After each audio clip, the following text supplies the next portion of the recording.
porcentaje de grasa ideal en hombres y mujeres. Bueno, ¿en verdad existe? Quédate acá que te voy a contar todo lo que tenés que saber sobre este tema.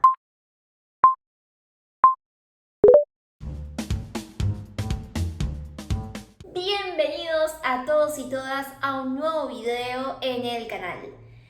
Antes de hablar de justamente la existencia o no de este porcentaje de grasa ideal, Tenemos que entender de dónde viene. porque cuando nos subimos a una balanza solamente tenemos el peso total. Ahora, ¿de dónde obtenemos este valor de porcentaje de grasa? ¿De dónde puede salir? Tenemos dos maneras de entender tu composición corporal que van a ir de menos a más con respecto a la profundización de esos datos. Te lo digo de una manera más simple. En principio tenemos, como decíamos hace un rato, el peso corporal total. En segundo lugar tenemos lo que se llama la bioimpedancia. Nos da un poco más de información acerca de tu interior sin contemplar muchos más datos que el porcentaje de grasa y el porcentaje libre de grasa. Y por ejemplo, acá es donde aparecen los famosos Aparatitos en donde pones ambas manos. y podés aproximar tu porcentaje de grasa. No existe per se en estas dos alternativas una medición precisa o exacta o una aproximación más concreta de esa composición corporal. Y en tercer lugar tenemos lo que se llama la medición antropométrica. ¿Qué es hoy en día el gol estándar? Cuando queremos entender la composición corporal de una persona, porque necesitamos plantear proyecciones o calcular o plantear objetivos específicos, vamos a poder tener una medición mucho más exacta y precisa de la composición, porque en ese caso estamos midiendo. No estamos estimando. ¿Cuál es la diferencia entre estas tres? La primera, lo que es el peso corporal total, me subo a la balanza y veo un número, no tengo más datos. En la segunda, además del peso corporal total, estimaciones de porcentajes de. Y en tercer lugar, lo que es la antropometría es muy diferente porque realmente se mide el cuerpo en todos sus segmentos, formas y colores, lo que nos permite conocer con exactitud lo que sería tu composición corporal. ¿Existe uno mejor que el otro? Bueno, la respuesta es un depende. Va literal a depender de cuáles son tus objetivos, cuál es tu presupuesto también, obviamente, y qué es lo que en algún punto estás necesitando conocer. Ahora, si me preguntas a mí, ¿qué es lo ideal?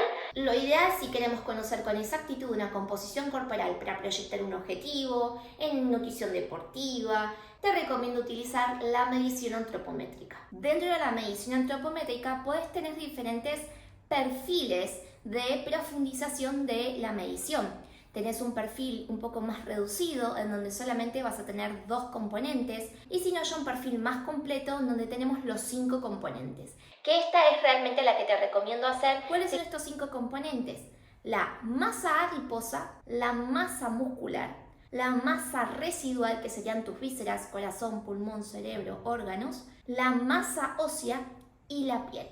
Ahora, de estos 5 componentes hay 2 que son flexibles, o sea, es decir, que podemos manipular nosotros, y otros 3 que son estructurales, que vinieron así de fábrica y no los podemos ni tampoco queremos cambiarlos. ¿Cuáles son? La masa adiposa y la masa muscular son los que podemos cambiar. Y el resto, no. Ahora, ¿cómo se lee un informe antropométrico? Claramente esto te lo tiene que explicar el profesional que te mida a vos, pero en líneas generales podemos tener siempre un análisis de lo que serían tus medidas actuales, que generalmente se colocan en la hoja número 1, una hoja número 2 en donde se va a contar, demostrar estos 5 componentes que te estoy contando, una tercera hoja en donde podemos entender cómo es la distribución de cada uno de estos componentes y en general en la última hoja se plantean las posibilidades de cambio. Ahora sí, viene la parte de lo que seguramente viniste a buscar. Los objetivos. ¿Existen ideales? Y acá te voy a poner 2 escenarios. En realidad, si hablamos de atletas de alto rendimiento, atletas elite, sí, podemos plantear un ideal. ¿En función de qué? En función de una población de referencia elite de ese deporte, esa posición de juego y quizás mismas características.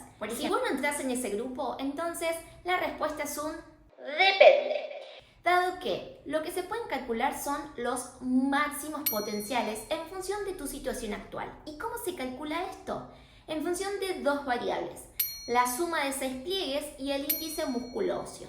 Si nos centramos en un principio en lo que sería la masa adiposa, en las mujeres lo que sería un máximo potencial, según una población como por ejemplo ArgoRef, podemos plantear un máximo potencial de 61,9 milímetros. Y en el caso de los hombres, el máximo potencial es 33,3 milímetros.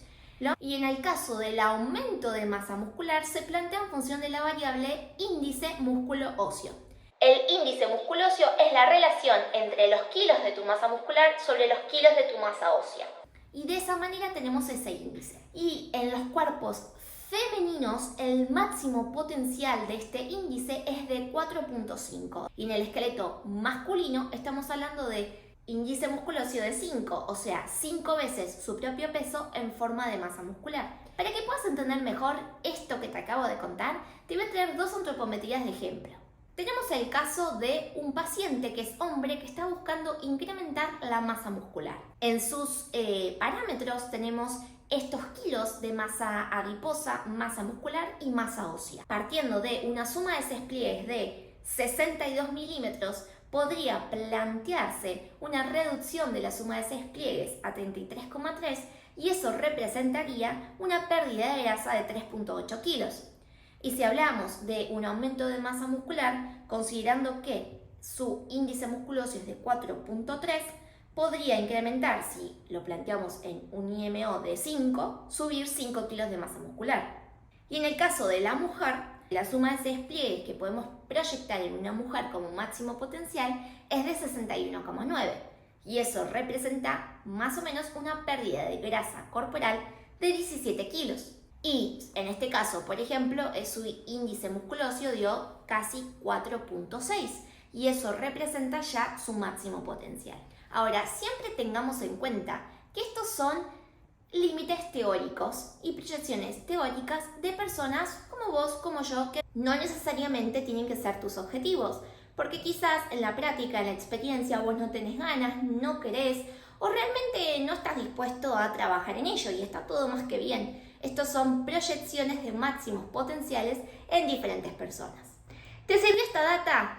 Por favor, si te sirvió, no te olvides de suscribirte al canal y obviamente activar la campanita porque voy a seguir subiendo muchos más videos sobre este tema y todos los temas que quieras. Nos vemos en un siguiente capítulo. Chau, chau.